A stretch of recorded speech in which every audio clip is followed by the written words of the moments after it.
John Griffin. Hi, John. Hi, Bart. Good to see you. Good to see you. You don't have a McDonald's in Summit Township. No, I don't think so. No. No. Well, we don't decide where they put their restaurants. It's up to them. No. They're private businesses. People tell us, "Oh, we want this, we want that." I says, "Well, we're not in the business of putting in restaurants or bars or things like that. No. We can't spend tax money on that." But you do have a couple of new restaurants in Summit Township. Have you been to Love Pasta? I've been to Love Pasta. Very tasty. It is. It's awesome. Let's What's see what the else other is- one? Well, the bar. The at bar. Marino's.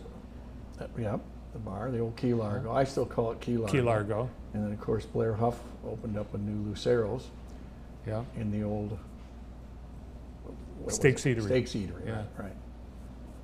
Yeah, in the restaurant area. Now, I heard there's going to be a new Bigby's on McDevitt. I think it's there already. Well, Right I next to think the they're credit moving. union? Are they moving it? Moving? I don't know. Oh. I'm not a coffee drinker, Bart, so I couldn't. I wouldn't know. What's going on in Summit Township? Well, we've got a couple things going on. First off, I'll talk about the road maintenance millage. We, in 2017, passed a millage to rebuild all the roads. They're nice. People, I think, generally very happy with how the roads are in Summit. The plan is to get it done in 3 years. It took 3 years and a little third part of the fourth year. But everyone was at least got their first coat. And we knew back then, I ran the campaign, Jim Dunn asked me to run the Fix Summit Roads campaign, and that eventually we'd have to do some kind of maintenance. And people said, well, what about maintenance? I says, well, first off, I later learned, a bond can only be used for the capital asset. You can't use it for maintenance or an ongoing. It's a one-time infusion for capital asset. So we couldn't do it as part of that. It would have had to been a separate millage, but here we are 8 years later, and it's pretty tough to ask people, pay us now, trust us with that money for 8 years, and then when it's time to spend it, we'll do it accordingly. We didn't have a price or anything like that. So last summer, the county DOT gave us estimates on what it would take and said, you got some roads that are 8 years old, and you better put a cap seal on them, or they're going to start cracking, and then when the seasons change, you get freezing down in there, and the roads are going to start crumbling. So what we did is we started this year. Timber Meadows condominium subdivision got it done last week. That's where Walton Agency meets Spring Arbor Road. It starts the entranceway there. We obtained a lump sum payment from Verizon for one of our cell towers. We said, well, let's show the residents we're going to get going on this. We're going to use a one-time shot of money and get it started. But in order to do all of the roads, all 120 miles, we're going to need about $450,000 a year. Now, the millage that passed in 2017, it was passed at 2.83 mils. Every year, as the balance is paid down in the principal, the interest payment goes down. So it started at 2.83. It's at below 2.1. I'm going to get the number tomorrow afternoon, I think, on what the tax rate's going to be in February. I'm hoping it gets all the way down to 2. So when we go to the voters, we can say, it's already dropped 0.8 mils. We want to have a separate parallel millage for half mil to do all the maintenance going forward. And once that's paid off in 8 years, that original 2.8 mils, now at 2, it's going to go away. And you can't let the roads go for too long, or then you're at a point where you're going to have to go back and rebuild again. And we're hoping to get 25, maybe 30 years out of these roads from when they were first rebuilt in 2018 was the first season. And the maintenance is typically the chip seal process? Chip seal. They put a layer of tar and then the very fine crushed stones, and then they press them down in there, and it adheres to the pavement and seals it so we don't get the water in there. The water in the wintertime helps make cracks.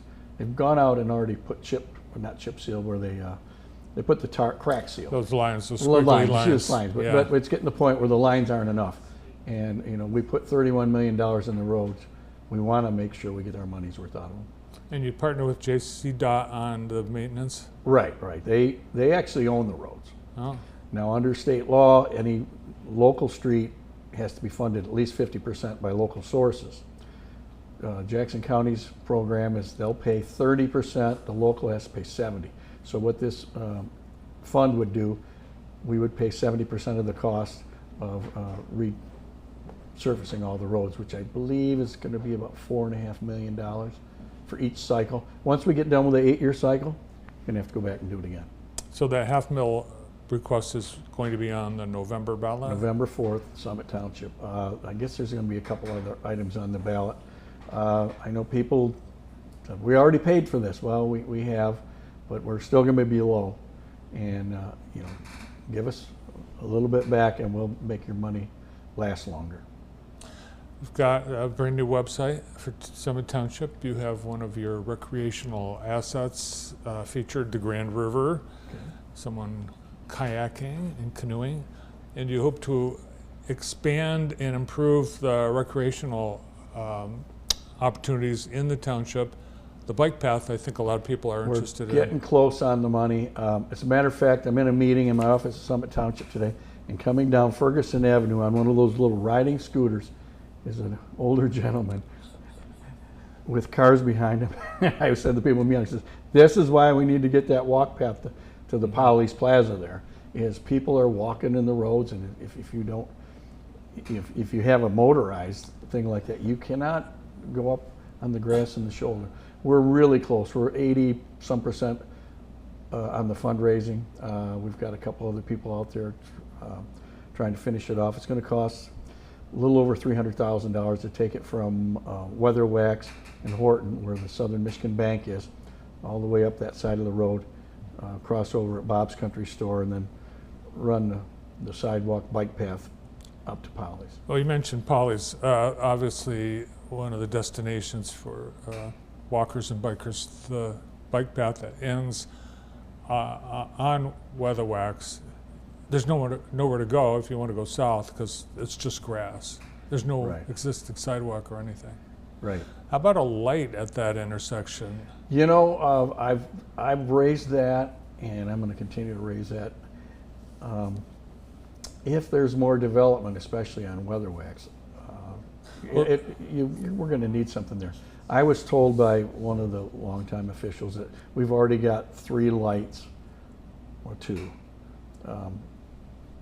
Horton and Ferguson, and 3 lights in a row like that might be too much. But heck, you go down Michigan Avenue, you got lights every two blocks. Downtown, if you go down Jackson I think it'll Street. be helpful. You know, we got the bank there on the corner now, and you got the plaza, where the other bank, County Nationals, across there, along with CJ Pizza and a couple other things. Yeah. Well, what I hear from fellow bikers, it's really difficult to cross, stay on the trail, and you want to go south toward Ella Sharp Park at Horton. It's really hard to walk or bike across that stop spot at Weatherwax. Yeah. You know, people are looking down, they're looking at the cars, you know, they're going pretty fast sometimes. People are, and they're not paying attention to the walkers or the. So good idea, Bart. I'll pursue that. Yeah. I know you've heard about it, because I know it's been. I know. Yeah, a lot of people. There's a new proposal for a company to build a battery energy storage facility. Yes, I mentioned that briefly last time I was here, Bart. Back in about February, I get requests for a lot of meetings, and I read the email, and the companies, a lot of them mostly trying to sell us something. So I read what they had. I said, yeah, come on in next week. And as part of a lot of it, because of the renewable energy, that they want to have these battery storage facilities where, you know, when wind and solar doesn't always produce the energy at the time you need it. So if they could store the energy in these the battery, like a little battery park, I guess, and then put it back on the grid when there's high demand and the price is higher. And this is what IPA Power, they're a Blackstone Investment Group owned company. They're based out of Austin, Texas. And there's a plot of land. It's just north of the Falling Waters Trail as you get almost to the end of Summit Township, to the Spring Arbor line, an 80-acre site of wooded area. There's 80 acres. They need about 10 acres. and they have an option to buy it. What makes it attractive is there's a Consumers Energy substation located right there. So, and the power lines. So if they were to take the power off at off-peak times, buy low, sell high, later on they can make a profit on it. And what it does is it doesn't matter where the energy is generated, if it's a natural gas facility or a coal plant or something like that. There are peaks and valleys on demand of electricity, and that helps even it out. And so when they're making too much, it just circles around and you get energy losses. But this way, it can maximize the utility of the generating plants. And the township, as it was given to us, and I kind of follow legislation still, even though I'm retired from the Lansing scene. Back in 2022 or 2023, the legislature passed a law that preempts local governments on zoning on certain energy facilities, wind, solar, and battery storage. So it was presented to us. I mean, they can seek a permit from the local government, or they can go to the Michigan Public Service Commission and bypass this entirely.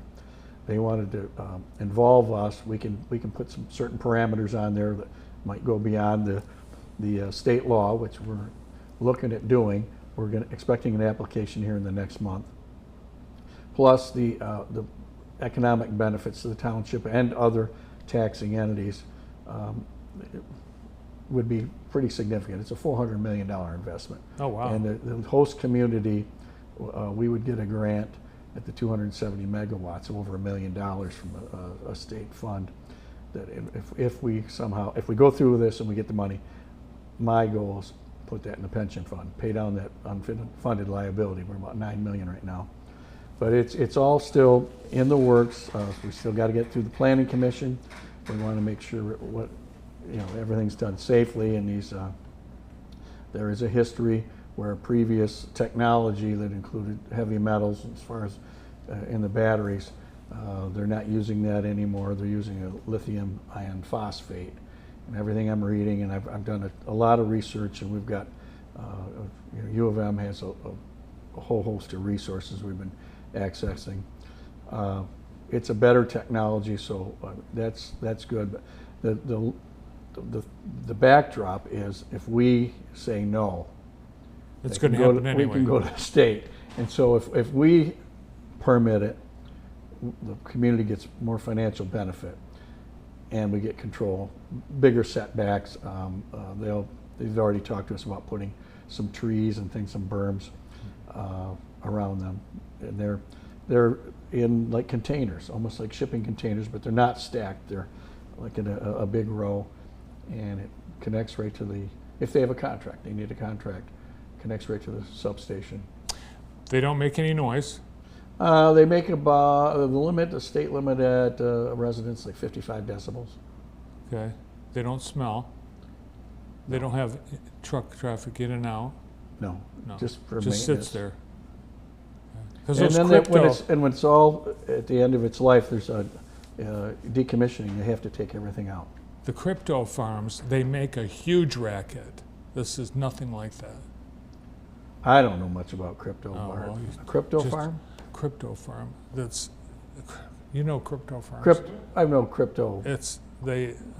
I don't know crypto, but they have these places in rural areas that they make a ton of noise. This is not that. No. Okay. All right. Well, thanks for all the updates. Okay, Bart. Anytime. I'll get working on that light for you. It's not for me. It's for your residents. For the residents. Yeah, I don't live in Summit Township. I know. But I do want come visit them. I do visit Summit Township frequently, but I do want to point out that the new Griffin Park now has signage. Its own sign. Yeah, it's a beautiful sign that the city's erected. The former, what was it called? New Leaf. New Leaf Park. Now it's Old Leaf, Old Griffin. It's in honor of Mike Griffin, John's dad, John's brother Marty, and John, for the Griffin family legacy of service to our community. The park named now officially with the signage Griffin Park. So I wanted to point that out. Everyone get a chance to swing by and see it, and think about the Griffins when you do.